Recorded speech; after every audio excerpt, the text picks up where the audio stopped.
Wolfgang Ressmann. I'll start over. So I'm speaking to Wolfgang Ressmann from Germany, whom I will ask to say a few words about himself, about the project that he's running, and about his professional engagement these days. But first of all, Wolfgang, hi, good morning, and how are you? How are you coping with the coronavirus, self-isolation, and all the measures that are in place to protect ourselves? Yeah, Germany is at home like whole Europe and half of the world, or the whole world, and so I'm at home too. It's very fine, and so I have time to work and to think about things. In normal times, I have no time, so I can say it's great to talk to you now, to have such an opportunity, and I'm well, and I hope that my friends all over the world are well too, and we will resist this virus crisis. Sure. What are you doing? What is your occupation in this period before the Corona crisis, but also now? What is your project about? What are your projects about? So my profession is the managing director of a public access channel, the first one in Germany, OKTV at Ludwigshafen, and I am the chairman of our organization on national level, from public access radios, public access TV channels, and I'm the chairman of the Youth for Media European and North Africa Network for media literacy, talking about journalists' issues and talking about democracy and media development in the countries.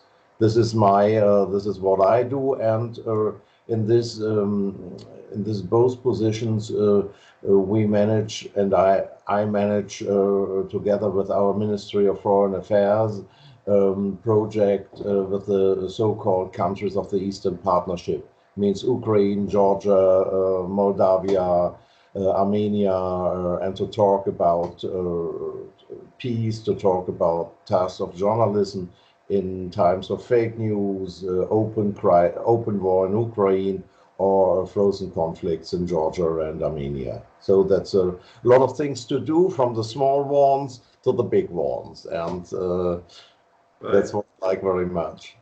That's exactly what I wanted to say. It's quite a long list of positions and tasks, but they are, I would say, mostly connected to the democratic human rights corpus of themes and issues that are currently very important, especially speaking about the coronavirus pandemic.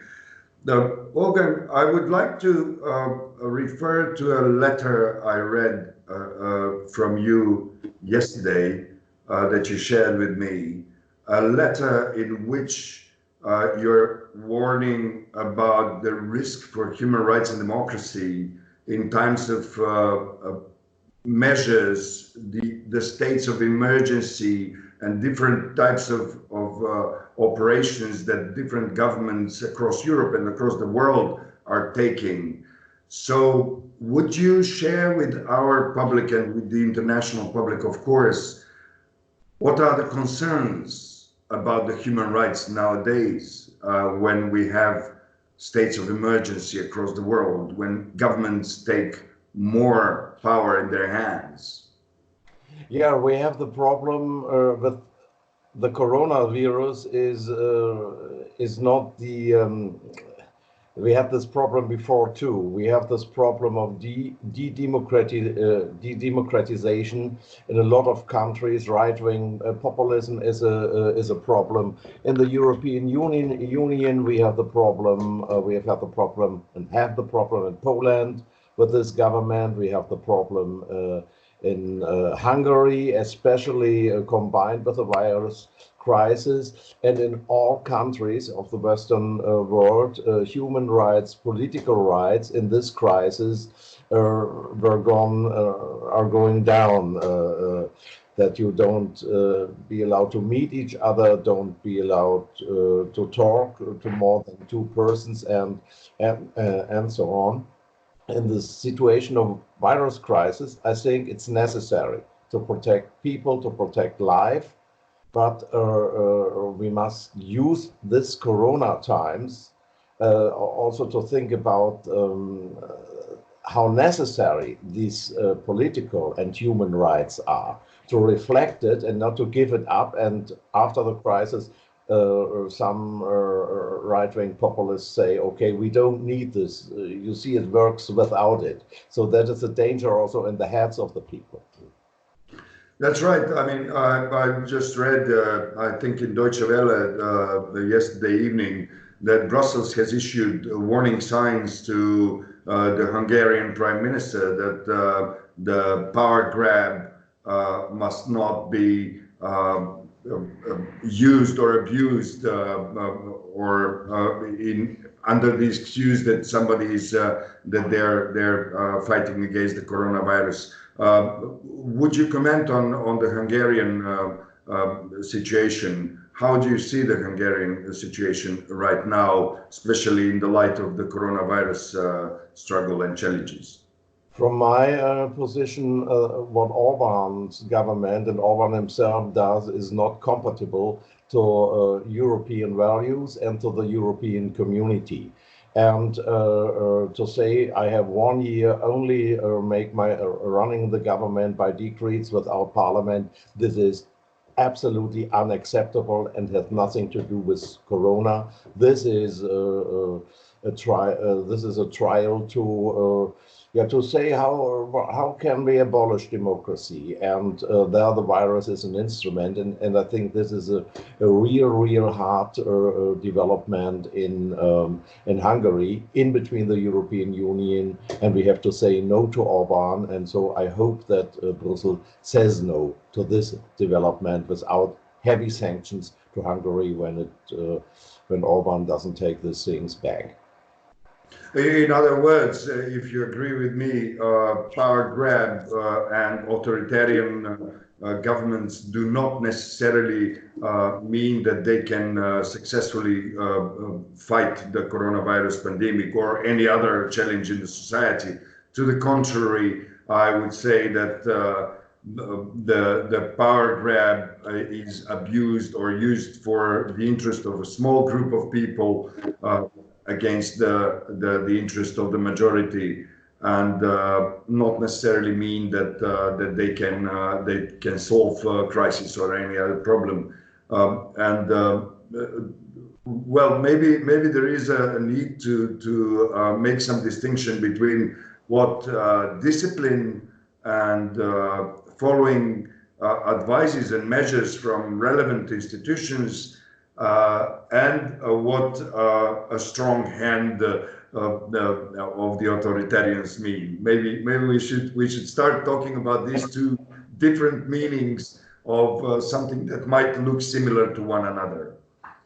My opinion is, in crisis times, you have really these two different parts. One part of the people wants to have a strong leader of a society to say that is the right way, this is forbidden, this is not, this is allowed, you have to follow me on my way.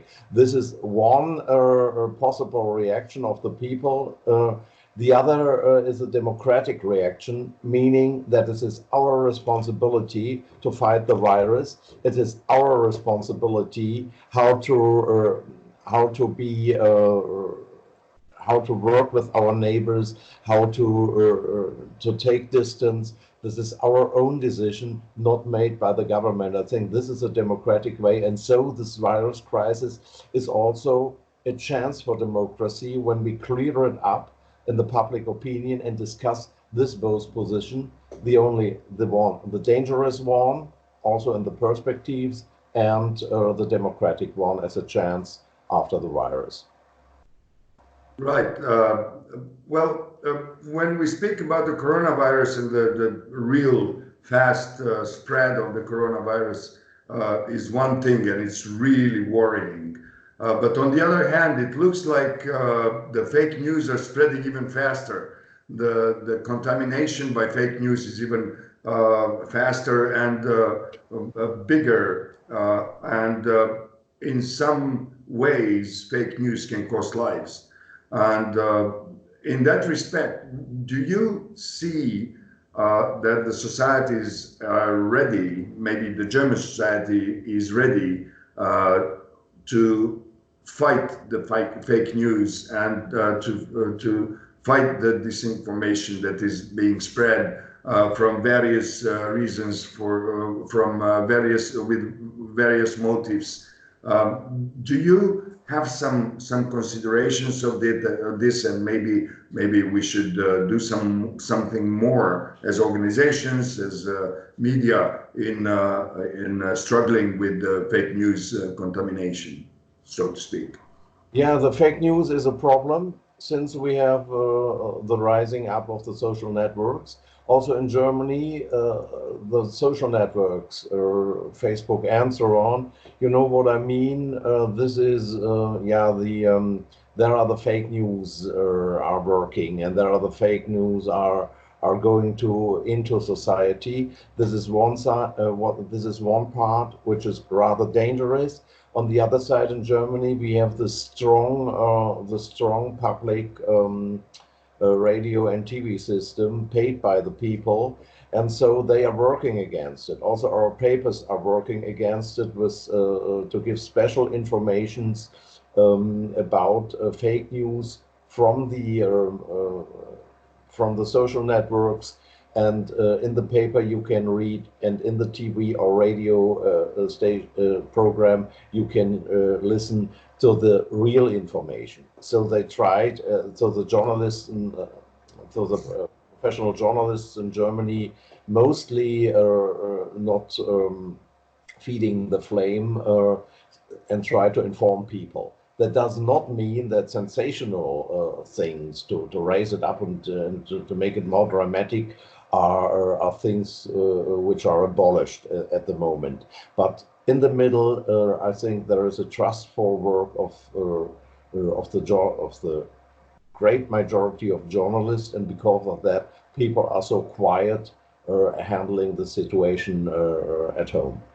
So I believe that political culture and also the confidence of citizens in institutions at local or state level is very important in this respect. And lucky for you, but not all European or all global societies, globally speaking, are so well organized and with such political culture. Of course, that's a pity, but we need to work. I guess actually your projects are going into that direction as well.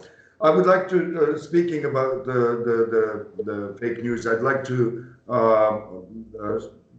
recall a recent report by a European agency that is working on the fight against fake news and disinformation and other hybrid threats against democracy, in which it was clearly stated with a lot of arguments and with a lot of facts there, that the Russian-based pro-government Russian media are actually in quite an offensive in terms of producing and disseminating fake news across Europe and across the world.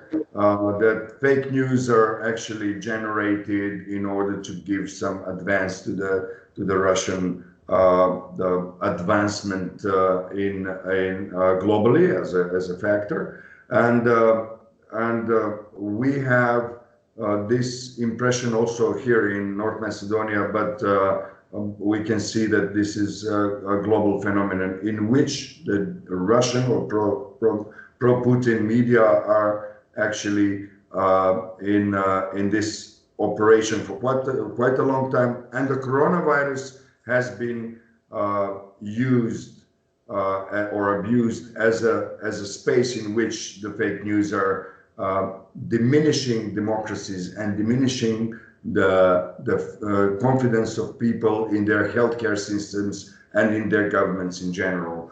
Do you have some research or some considerations of this issue about the Russian foreign influence in this area? Yeah, at the moment we have two things. Naturally, fake news production by Russian media, by internet bots, and so on. But we really have to imagine too. I got this messages yesterday that in the open war in Ukraine there are more fightings. At the moment, the weapons should be quiet. This is one of the agreements, but the separatist and Russian sides make real attacks with a lot of death, people in the front line in the Donbass, and the same. My friends from Armenia sent me that there are also shootings in the front lines to Azerbaijan. So we have behind this virus front there are happening real things, and we should have a look at this, what is happening behind this front. On the other side, yeah, we have this fake news production. We have propaganda. We have this propaganda that Russians themselves to Italy. This is naturally also have been a problem based on less solidarity in between Europe at the beginning of the Corona crisis, and we have this in Germany also to influence public opinion, but I think it's not so successful. In Ukraine, in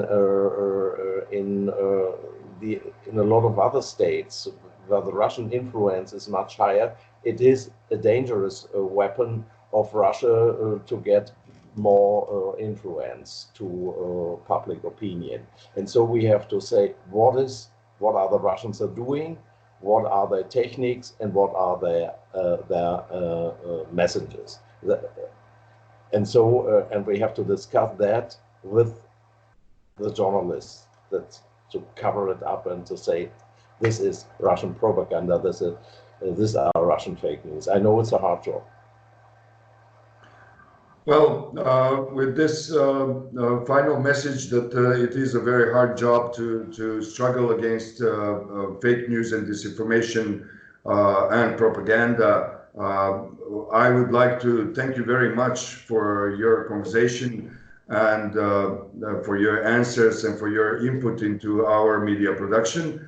I'd like to wish you all the best, stay safe, and send our best regards to Germany, which is a great friend of North Macedonia indeed. Thank you very much once again, and all the best. Bye. Thank you too. Bye.